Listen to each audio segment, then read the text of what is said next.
How's it going, guys? Today I'm working on a car that's actually brought me a considerable amount of pain in the past.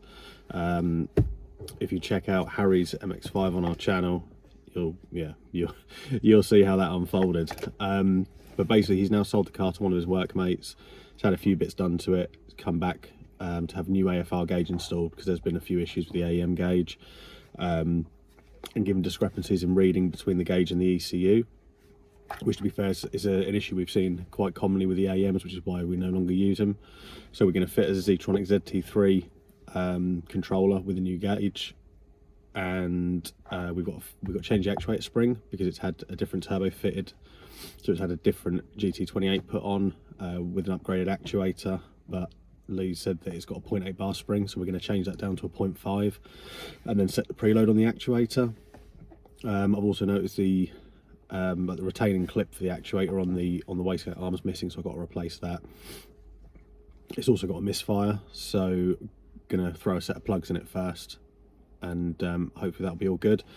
Then it's gonna be time to get it on the dyno, and yeah, just tweak it on the new turbo, see where we can get to. So hopefully it should be pretty interesting.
Well, we've just finished up on the dyno.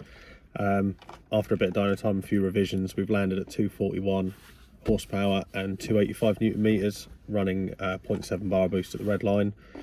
So yeah, for the considering she's got a smaller GT28 than last time, so it's got a smaller comp house in, it's actually done pretty well. So all fueling's nice, ignition time and profile's not too aggressive. Been no real issues as well, apart from sorting out the misfire and sorting the actuator and the AFR gauge and stuff. It's actually been pretty good. So yeah, hopefully Lee will be happy, and yeah, we may or may not see this car again in the future.